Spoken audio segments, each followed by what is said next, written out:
Good morning, everyone. In today's interview, we have the privilege of speaking with Marleen Julien, the founder and driving force behind Creole Solutions. As a passionate advocate for Asian Creole, Marleen has built a successful translation business that serves as a bridge between cultures, helping organizations communicate effectively with Asian communities around the world. We're happy to have you today, Marleen, with us. And also, we are thrilled to have you as an exhibitors at the annual conference for NAAHP this year. Welcome. And we're gonna speak a lot about your business, how it started, and how do you feel, and how it works. Thank you so much, Ms. Vancie. And it's also a privilege for me to be here with NAAHP and just any questions you have. My first question for you is, what personal values guide you as a leader and entrepreneur? Yeah, thank you. That's a great question. Well, one of the things that guides me is having compassion for my team, understanding, and also understanding my clients where they stand. Just basically putting myself in everyone's shoes to understand where they're coming from so I can find solutions. Okay. Um, my second question will be, what challenges did you face when first establishing Creole Solutions? One of the first challenges was getting people to understand the importance of communicating with Haitians and Haitian Creole. I started this business about 15 years ago, and some people didn't even call it Haitian Creole. They called it French Creole, and they thought it was just a pidgin language. They didn't know that there was a writing system. We had our own grammar, our own rules, and it's the language that all Haitians speak. So I had to convince them that if you want to communicate with Haitians, you have to stay away from French and use Haitian Creole, because only a small portion of the population speaks French. Definitely, because I was about to ask you the some misconceptions people have about Asian Creole and its speaker. I think that you answered a bit in your last answer. Yeah. And yes, I think that you answered, because many times people have this confusion. They think that Creole is not a full language, and it is something that we have from only from French. Well, that Um, has changed. That has changed a lot, especially in the United States, where Haitian Creole is one of the fastest growing languages in the United States. And in New York and Florida, when clients request language services, Haitian Creole is usually at the top of the list. So they have realized that if you want to get Haitians to buy your products or use your services, you have to speak in their language. And so we've come a long way. We still have a long way to go, like you said, but we've come a long way. I can testify, because at my work, we they only I only have some solicitation to come and make translation, because we are having a lot of Creole speaking people coming Yeah. through, and they need someone to be able to talk to them, to be able to understand them, to be able to translate for them. And I was really thinking about that all Asian Creole has begin to be how would I say that, Accepted or not accepted, but you see, when you go to a public office or some other offices, you can see that Spanish, they have the documentation in English and Spanish, and now they are starting to have them in English, Spanish, and also in Creole. That's mean yeah, that they acknowledge that they're having a lot of a big community that's speaking Creole, and they need to meet them. exactly.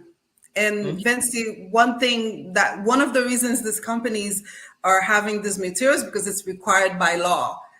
There are language access laws that require organizations, or especially public offices, local government offices that receive federal funding, to have implement language access plans. So if there's a percentage of Hispanics or Haitians or Portuguese, Creole speakers that in the population that are limited English speakers, they are required to have the materials in their language and to offer interpretation services for these people. So it's great. It's great that that means it's working. Good to know. Good to know. Yeah.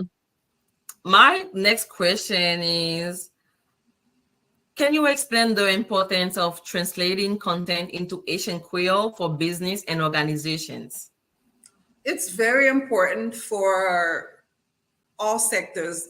For example, if you have a company where you sell, I'll just say you sell phone services, and you need to get Haitians to use your services, and you need to explain the benefits of having your plan as opposed to another plan, and your marketing materials should be in Haitian Creole for them to, and not only will it allow them to understand what you're selling, but it also makes them feel like you care, that you took the time to reach out to them in their language. And I think all Haitians, like you said, when you see things translated in your language, it catches your attention. So it's to give them information, and also to have them feel like you value their language and their culture. And for example, if it's a hospital that needs to have materials translated, I'll just say a hospital for a clinic that take care of pregnant women, and they have materials for them on how to care for their children, what to eat, what not to eat, the first 6 months of birth. This is all vital information for that mother to raise her children. And it could be in school. I mean, I could go on and on. So it's vital to have information in Haitian Creole, not just in Haitian Creole, but in proper Haitian Creole, not Google Translate, because I can say that. Yeah, Google Translate.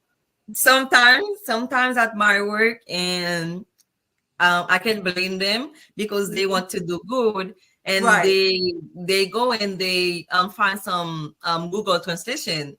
Okay, and when we had to make a review, because let's say my supervisor came and asked, "Oh, hey, could you do something?"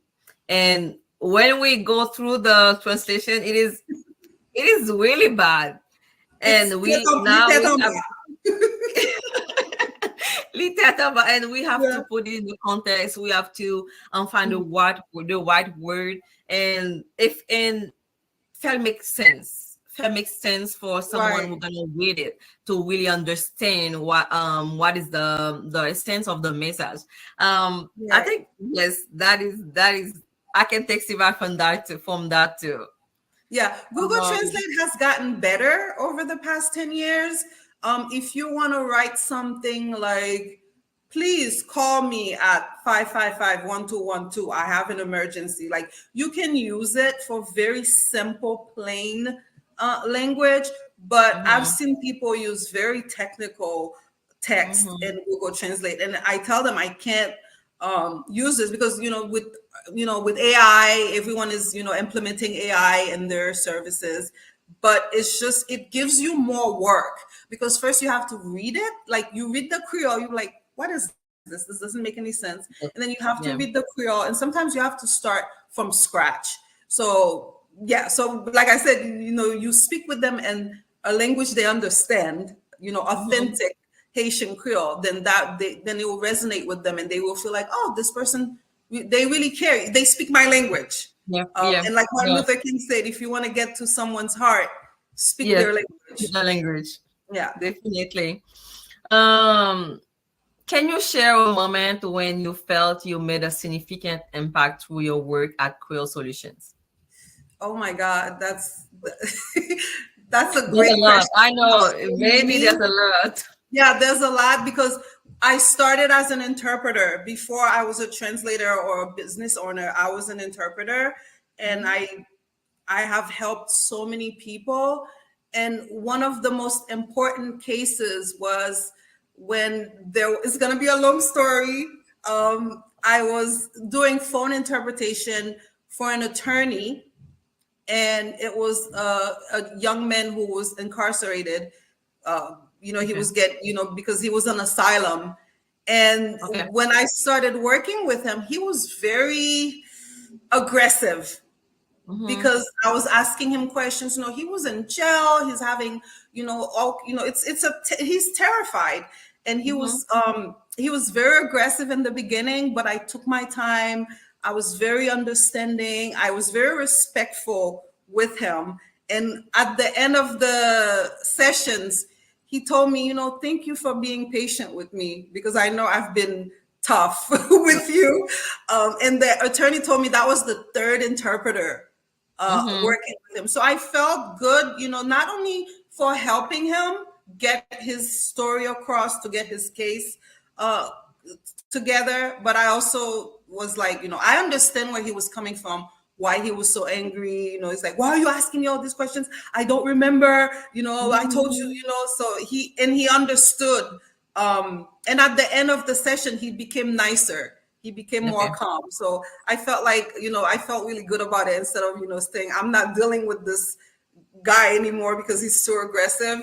So I still remember that case, and I still remember him. But I've had so many, this is something that I used to do throughout the day, and it's, helping people that need to, register the kids in school. It could be IEP sessions where a mother has a child with developmental problems and she needs to have his IEP together. So I always feel like I'm helping, and that's why I've been doing this for so long, because I feel like I am having a difference, even though it's a small difference, but it's a big difference for that one person.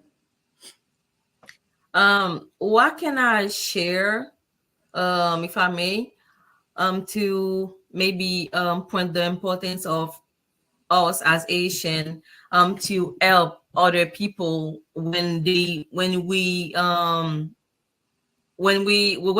us. They don't have to ask. And if you witness that they need help, you can just help them. I was at the airport, and I was waiting for my flight, and there was a man, and he was trying to ask a question, and he wasn't able to communicate. And I said, I has the what do you say? I don't know, the people that work. Agent? The agent. I said, and I proposed myself. I said, do you need help? Because I speak Creole. Yeah.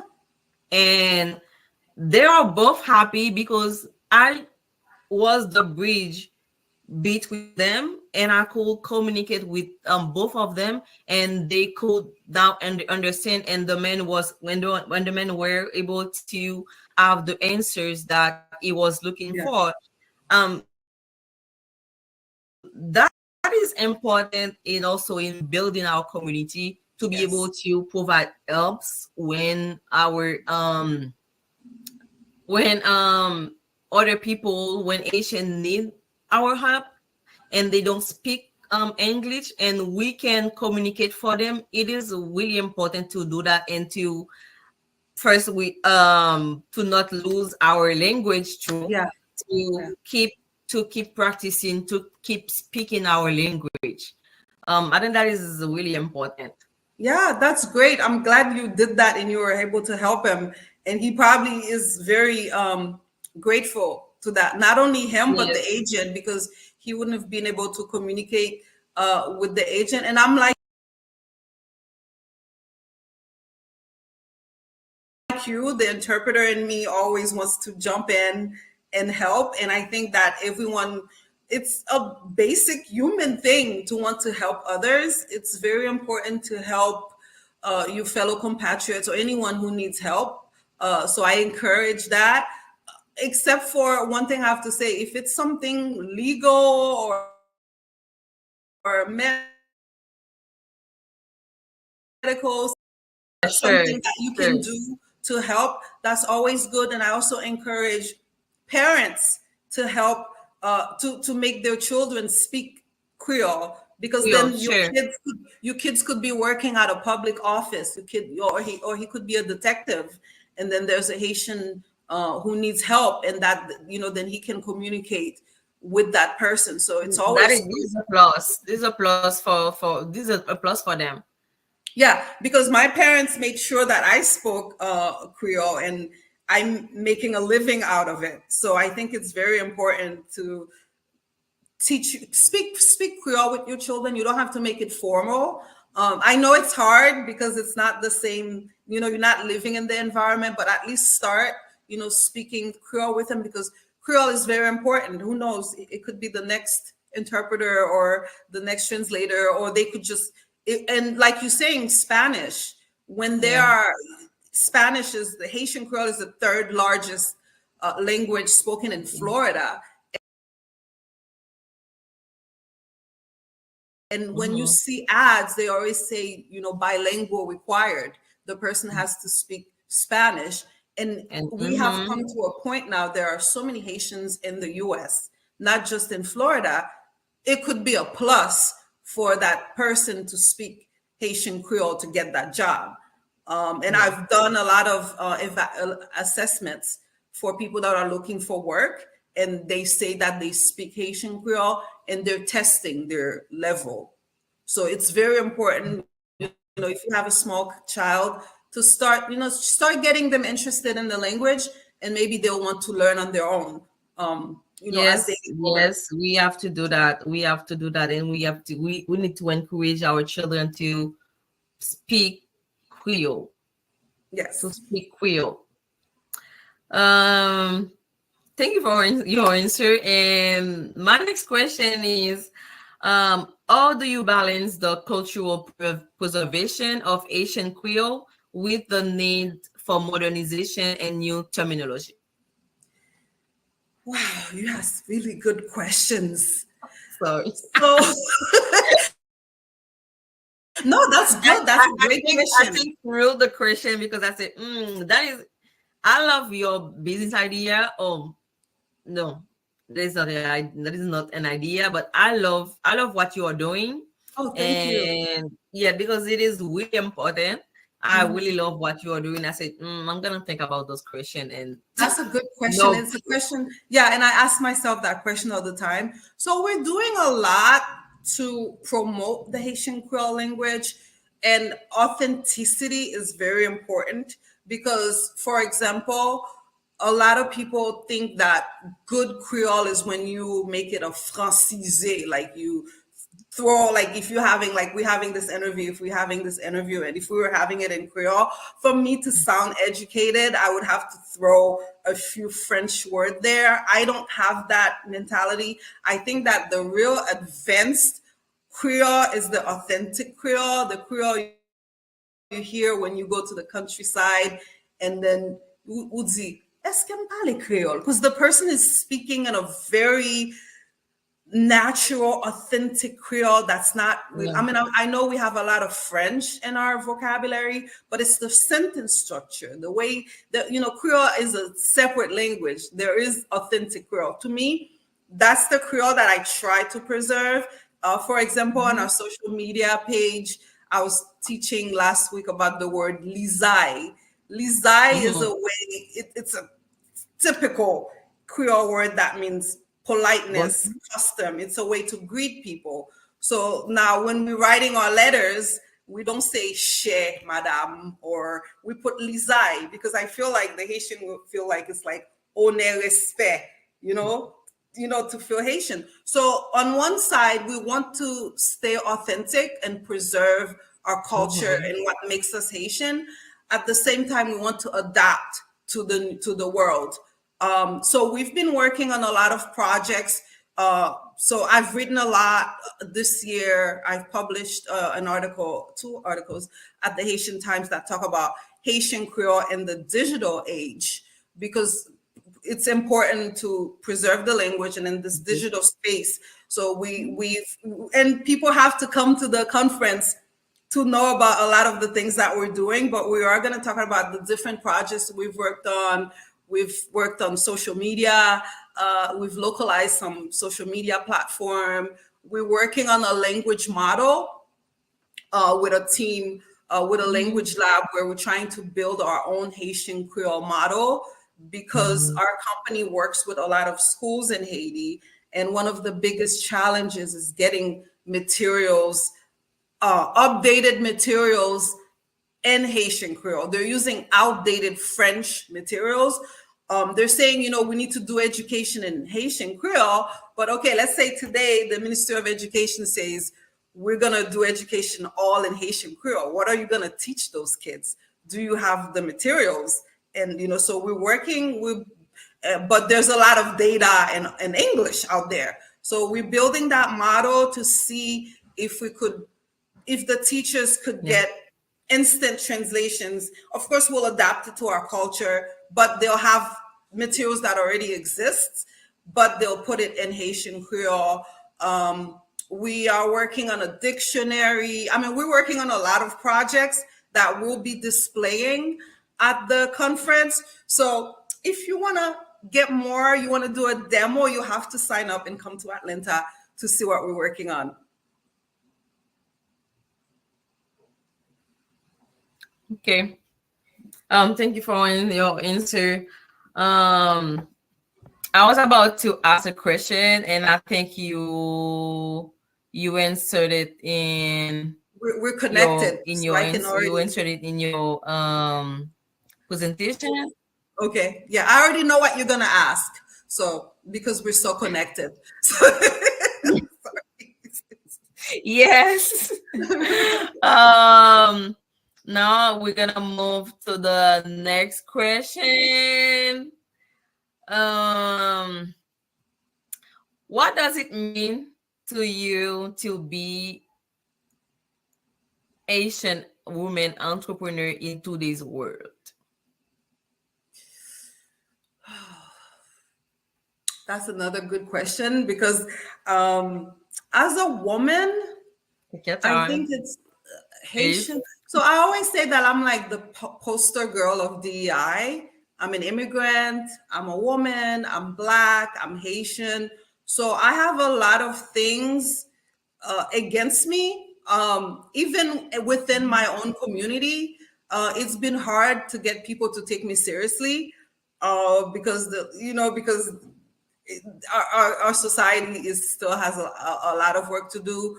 But I have used all of those things to my advantage, because thankfully I'm living in a country where there's a lot of opportunities. So I think, for example, our company is woman-owned and minority-owned. We have woman-owned certification and minority-owned certification, which helps us get certain contracts. So I just, I've come to a point in my life where I've accepted who I am, being Black, Haitian, immigrant woman, and I just use it to my advantage. And also being a woman, I think I have a lot of a comparative advantage being a woman, because we're more organized, we have more empathy, we have more compassion. So that has also helped me with my business and how I interact with my team and my clients. Yeah. Definitely. Yeah. We have clearly different approach. Definitely. Yeah, we do. I think women, if we had more women leaders. Okay. Sorry.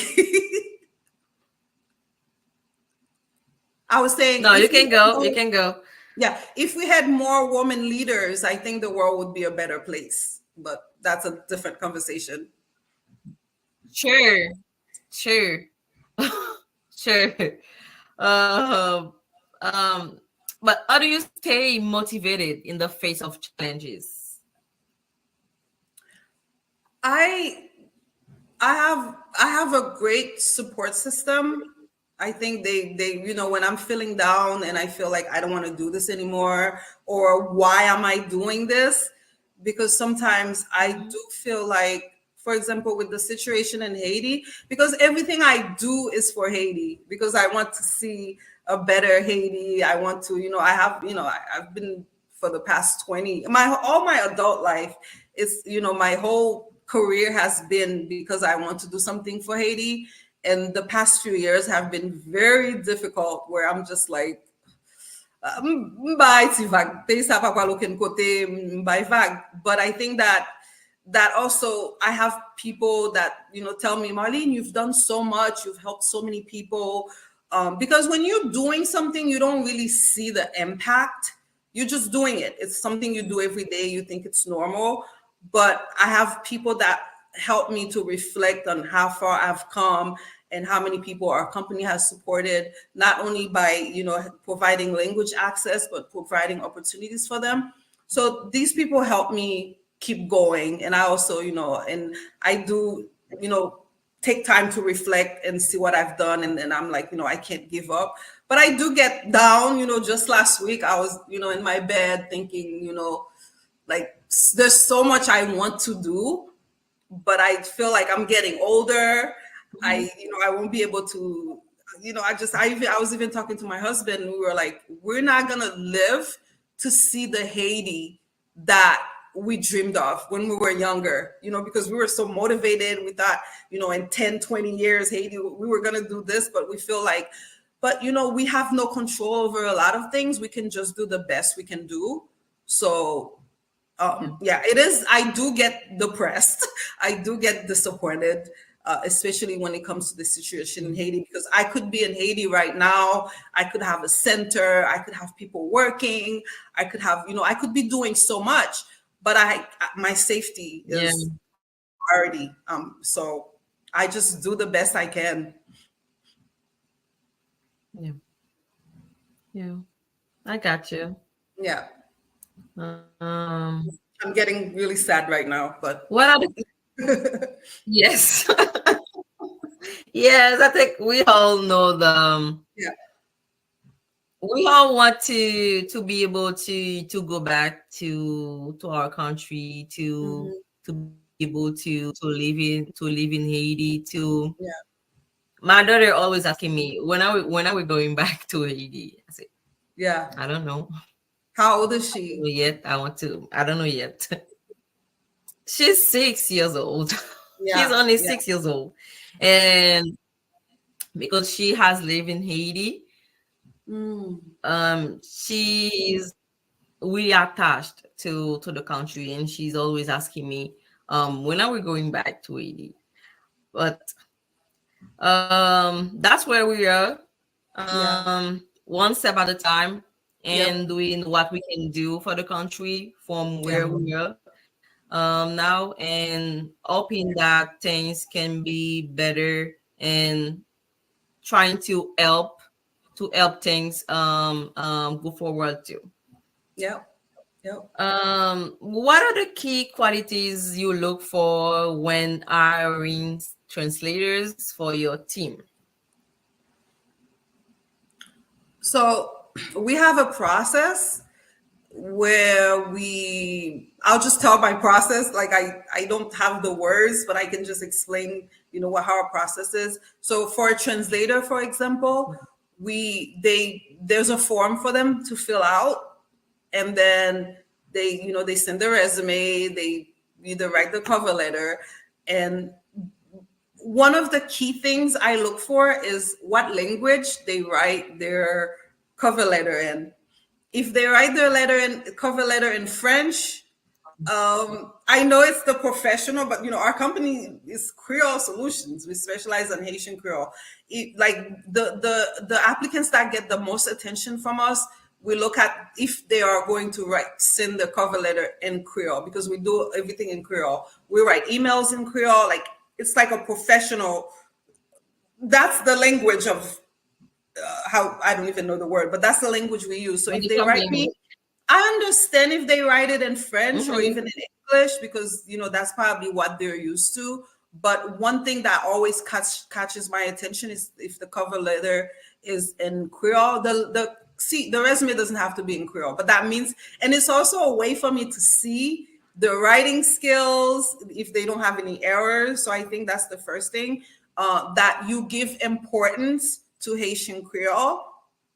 And because we have to accept the status of Haitian Creole, it doesn't have the same status of other languages. We're trying to elevate the language. So if you want to be one of our team members, you really have to know the value to give the language. And if someone gives importance to the language, we can see that in their work.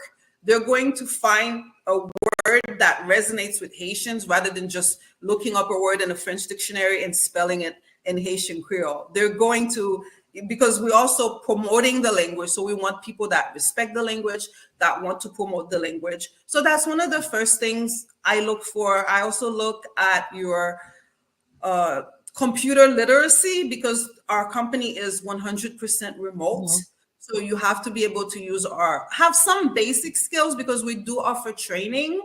We train you with all the tools. We even had a training on how to mark up documents on PDF, how to mark up PDF documents. So we train them, but you need to have some basic skills. So I guess, having respect for the language, that's, we don't negotiate that. Having some basic technical skills. Of course, you have to speak both languages. You have to be fluent in both languages. But we also look at people with potential. We've interviewed people that didn't do well, but we've given them a chance, because we have I guess a parole, like a trial period where we send you work, we give you feedback, and then some people then if you not getting it, then we let you go. But we take our time with people, Okay. and we give them feedback, and then they have time.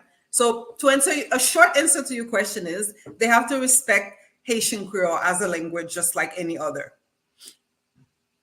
Okay. Because people they are not really used to write later in Creole. To writing in Creole? Maybe that to write the letter of motivation in Creole. Most of the time they write it in French, maybe because that they are used to that. I think that is a good point, and people who gonna watch the interview can have a tips. And if you want to apply for Creole Solutions, you got to write your letter of motivation in Creole. You don't have to. It's not required. It's not, like I said, it's not required, but it shows. Because I had this young lady who wrote a letter. Like, it was so beautiful. Haitian Creole is very poetic. Although it was very professional, it was like, I enjoyed reading it so much. And I was like, okay, we need to bring her here, because I know she's gonna make the same effort in the work. And it was so, she started with Lisaï, c'est avec un pile plaisir. You can do it in Creole. If you can do it in French, Creole is, you just have to make an effort. Just like a lot of people, they're so. We need to normalize that. Yeah, m'paka écrit créole parce que m'te fait études moi en français. You have to make an effort. I have so many friends, because me, when I write Haitians, if I know they speak Creole, I write them in Creole. And a lot of people have learned, they're like, oh, they can do it. They just have to make the effort. It's easier, even when you're typing on your computer, autocorrect. It's easier to use to write in English or French. But who's gonna do it if we don't do it? We have to promote our language, and I believe that every Haitian can contribute to the development of English, of Creole. But you have to start writing it, using it in every day. I know you probably at work, you speak English. Not everyone has is in my situation where I speak Creole, I write Creole every day. But when you're talking with your friend or friends from Haiti, you can make an effort to write in Creole. In proper Creole. Definitely. Use the correct writing system. Don't spell it, like you're spelling French. That's not cute. Some people think that if they write in Creole and if it's like francisé, that's showing that they're educated. No, it's like you spelling with errors. Like if I read something and it has a lot of errors, I'm like, it's errors. If you make an error in French, it's an error. If you make an error in English, it's an error. If you make an error in Creole, it's an error. So we have to learn the writing system. And I'm also bringing some little links for people to learn the writing system, because every Haitian should, if you speak the language, you should be able to spell it too, especially if you're educated. You can learn, if you know how to read and write. Yeah. I'm sorry, I got a little passionate because I know. I can feel it. Asian people, in a word, Asian people must normalize speaking Creole in the U.S. or wherever they are. Writing too, writing in Creole. Writing and speaking, because other people or other nations, they are doing it. When they are not at work, even at work, at my work, we have a lot of Spanish speaking people. They speak Spanish between them. Yeah, they speak Spanish. Okay, if they have to communicate with other people that don't speak Spanish, okay, so they speak English at the time. But if not, they speak Spanish. Why don't Asian speak Creole too? I know that you need to speak English for your work, for your work when you're at school. But when you are, as you were saying, when you are at home, when you are with your friend, speak Creole and encourage your children, your kids, to do the same, to speak Creole. That is your language. That is who you are. Speak Creole. And there are several benefits to speaking Creole. Yeah. We should have made, speaking of that, this interview should have been in Creole, but that's another topic. So the benefits of speaking in Creole, I know that it's a multilingual public and English is the standard language, but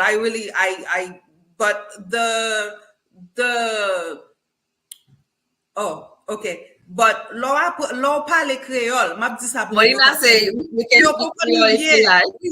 nous pour l'entrer dans tête moun yo bien. L'on parle créole, non seulement li bon pour langue là, OK?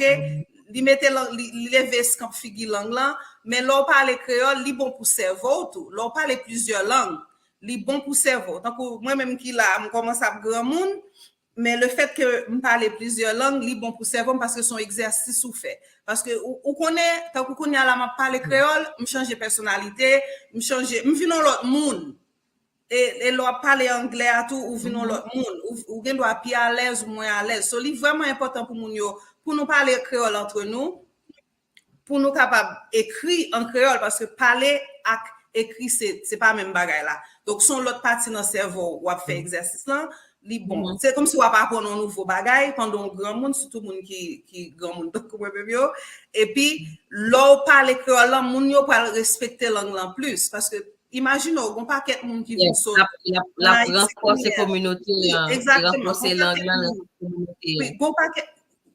Gon pas quel monde qui vient ici dans programme humanitaire, yo pas parler anglais et puis yo besoin service. Yo pas ka joindre si yo pas ka joindre service là en anglais, yo gen droit tout. Yo gen droit pour yo di m'pa parle anglais, m'vle tel bagay dans langue moi.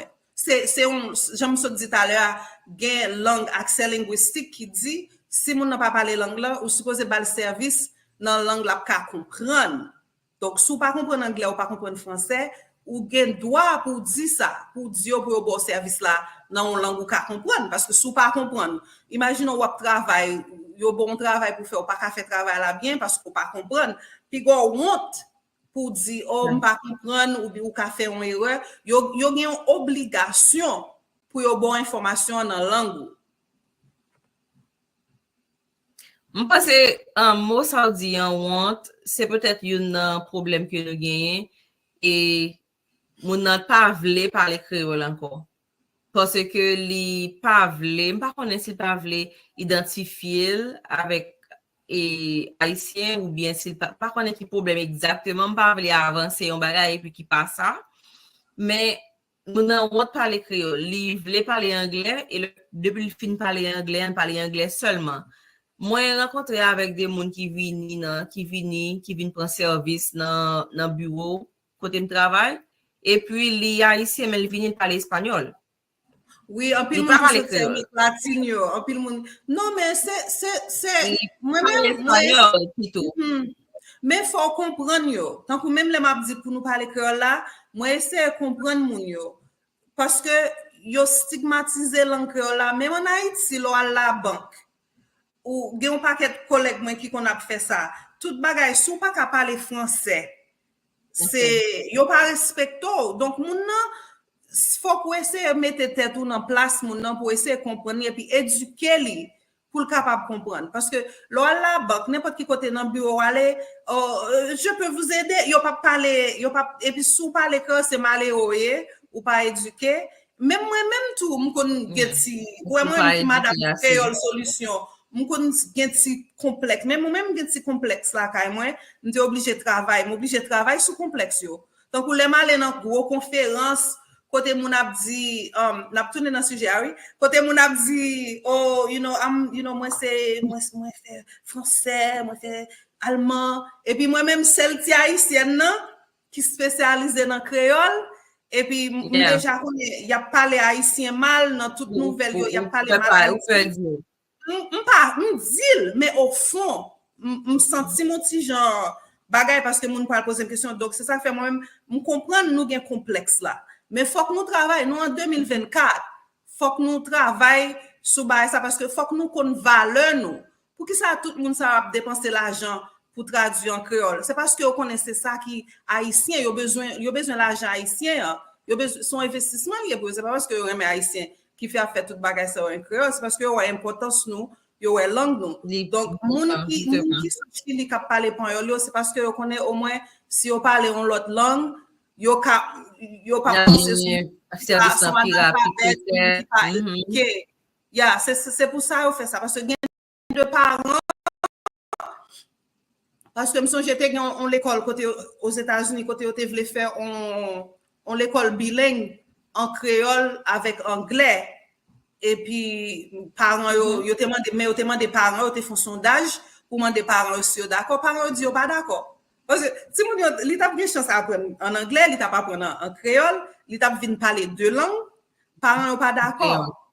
Gen de côté en Haïti, parents pas voulu pour petit yo aller étudier en créole. Yo t'a plutôt petit yo apprendre même si c'est français marron, yo t'a plutôt petit yo apprendre français. Pour qui ça? C'est parce que li connaît yo pas juger petit li pi devant, la PC protéger petit li. Donc faut que nous comprendre, faut que nous réalise, faut que nous éduquer moun yo.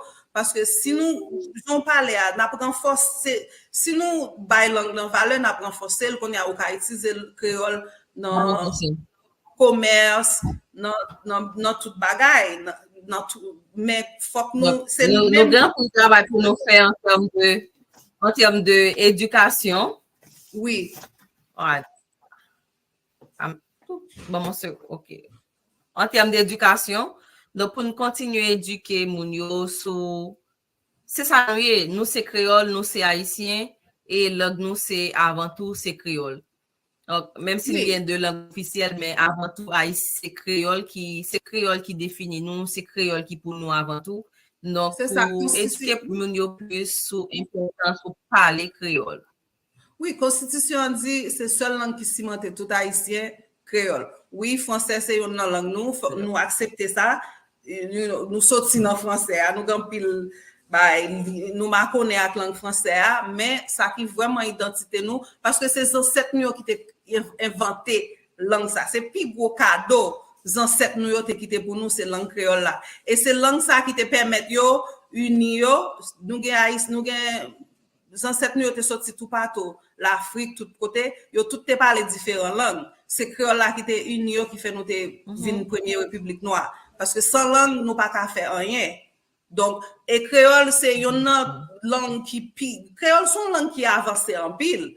Nous pas juste dire ça parce que nous haïtiens, nous aimons langue, c'est pas, nous pas voyer monter. Créole là, il y a propre grammaire, il y a propre orthographe li, nous gagnons académie créole haïtien, yo utiliser créole tout partout ou ka moi-même me traduis un paquet de bagaille en créole, bagaille scientifique, technique, bagaille médical, donc il y a un pile bagaille ou ka fait avec créole là parce que j'ai l'impression en pile monde qui pas vle utiliser li, c'est parce que yo pas gen niveau, yo pas utiliser non cadre professionnel. Donc, yo pense créole, c'est l'on danse, ou besoin de danser compas, ou besoin de manger, c'est le langage ou utiliser la caillou. Donc, oui, ça, son créole, mais langue a plusieurs niveaux. Il y a niveau professionnel, il y a niveau scientifique, ou qu'à utiliser créole là dans tout, nous traduit site web déjà, nous traduit bail technique, et nous prêter dans l'autre langue, toute langue prêtée. Français à prêter dans anglais, anglais français. Donc, nous prêter. Donc, c'est juste, je pense que moun yo, faut que yo connaît possibilité ou qu'a faire créole la capacité bagay ou qu'a faire avec langue créole là tout. J'en dis c'est éducation est vraiment important et c'est ça, c'est travail ça n'a pas fait. Et il y a un pile monde qui travaille tout pour faire promotion langue créole là, il y a monde en Haïti, il y a monde aux États-Unis qui travaille qui mettent même. Il y a un peu l'avancée vraiment. Il y a un peu l'avancement. Oui, parce que il y a étudiants qui font thèse en créole, il y a un blanc qui fait thèse en créole, il y a un haïtien qui fait, jeune haïtien qui fait thèse en créole. Imaginons, on thèse, c'est un bagage scientifique qui fait en créole. Donc, j'ai l'impression que les gens qui montrent créole là, c'est les gens qui ne connaissent pas. Ils ont toujours pensé son petit langue. Longtemps, les ancêtres qu'on a parlé, qui pas vraiment une langue avancée, langue avancée. Donc, n'a français dans pratiquement dernière question, non? Et est-ce que n'a dit en créole, bien n'a dit en anglais? J'en voulais, parce que parfois, les nous choisissons faire bagaille en créole, il y a des gens qui sont fâchés parce qu'ils ne pas comprendre, yo. Ça voulait le tout. Comment tu as écrit en anglais? Et n'a fini, n'a dit. Et bien sûr, si vous avez quelques livres de partager en créole, nous sommes toujours bienvenus pour partager en créole. D'accord, pas un problème. C'est what legacy do you hope to leave behind for Haitian Creole and for future generations of Haitian entrepreneurs? So yeah, that's a very good question. Every January 1st, I have my little ritual where I think about, what our ancestors gave us freedom. So I always ask myself, and that's, one thing that always haunts me, that's been hunting me, is our ancestors, they left a legacy for us, but what about me? What am I going to live for my children, for the next generation? Yeah. And this has been hunting me because I feel like I can't do everything that I've wanted to do.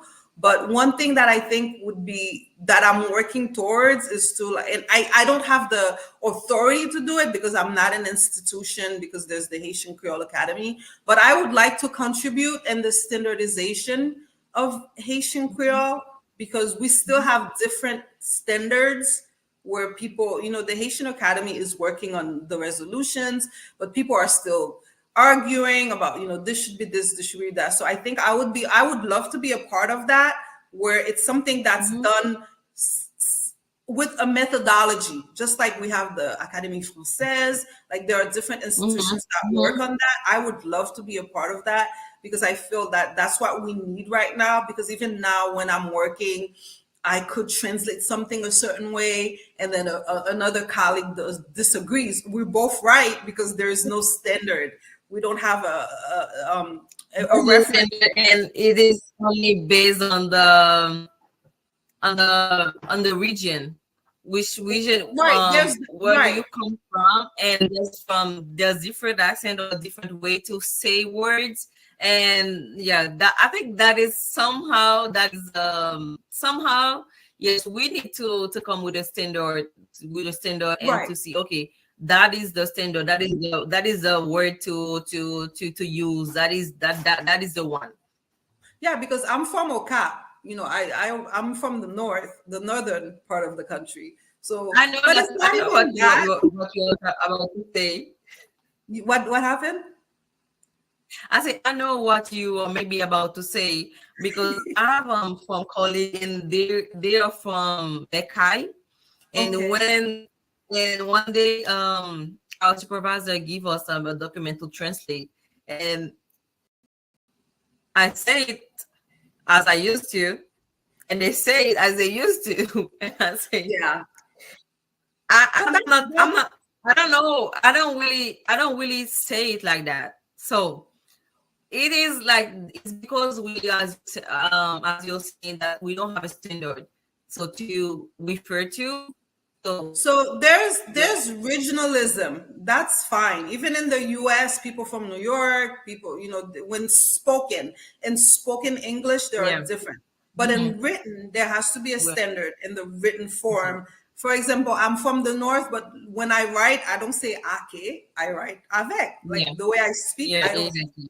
I've learned to use the standard French, but it's not even just that. Like, for example, it could be like technical terms that they need to come up with they need to accept, there has to be I can't think, a convention, they have to accept those terms. This is because right now we use our own words. Like, for example, do you say computer or do you say ordinateur? Like people from the US may Mhm, say it a certain way. People from the Europe may say it a different way. So that's the standardization that I'm talking about, where there's a manual, or even, we're working on a dictionary. We've been working on that project for like 10 years, trying to build a dictionary. But this is something that I have my brothers who are engineers, we're working on it, but we're not an authority. I'm a business owner, I'm not like an institution. So I feel mhm, that if our institutions were strong enough, like right now, all Haitian institutions are weak. But if we had the institutions that mhm, were strong enough to start, instead of, working in a sense of urgency, everything is an urgency, but we were to sit down and plan something, even if it's a 10-year program where we know we're going to do this, we need to do the mhm. research, we need to have linguists, writers, educators, have everyone involved and try to come up with a consensus. I would love to be a part of that.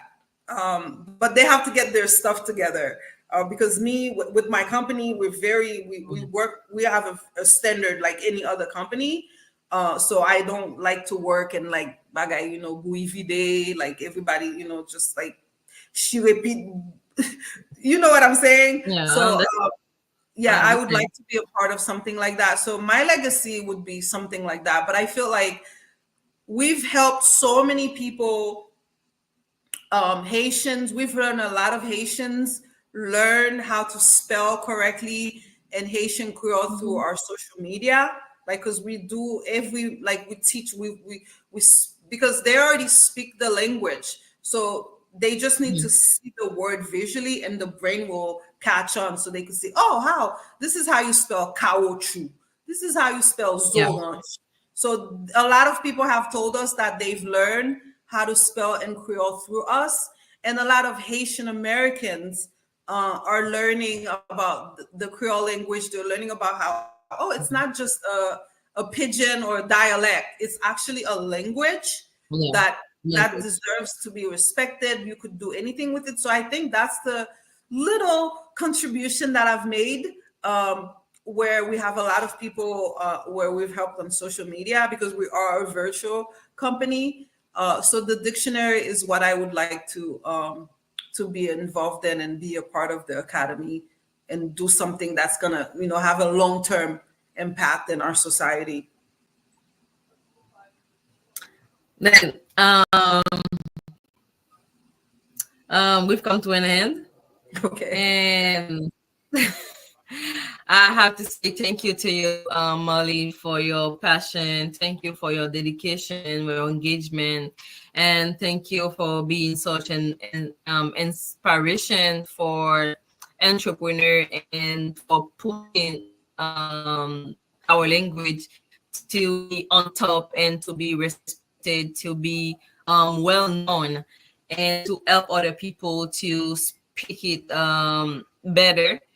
Um, we are looking forward to see you at the conference this year in Atlanta. And thank you for being here today. Thank you for the interview. It was really great. I've learned a lot from you, Thank you. and you are doing a really, really, really, really good job. Keep doing, keep pushing. Thank you. Thank you. And I know I got a little passionate, but this is just me. But thank you. I want to thank you and NAAHP and the whole staff for inviting me, to allowing me to speak. Like you can see, I'm very passionate. I'm not much of a talker. We I'm love more that. We love that you're I'm more of passionate a about what writer. you're doing. Yeah, I write a lot, but I don't talk a lot. I'm a little shy.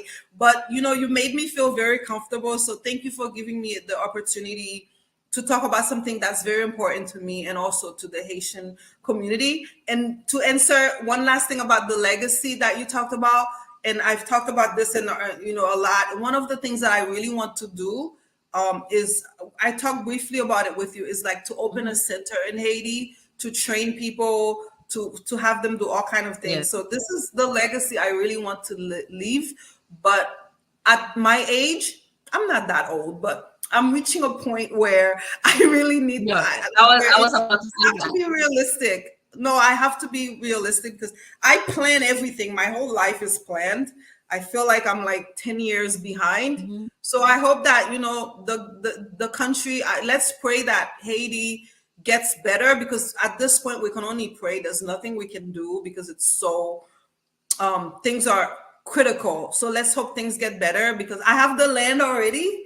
So for me to build a center and create jobs in Haiti and to do so much, like that's the motto that I want. I really want to be home right now. So thank you for allowing me to I talk. think maybe you can take actions and you can start.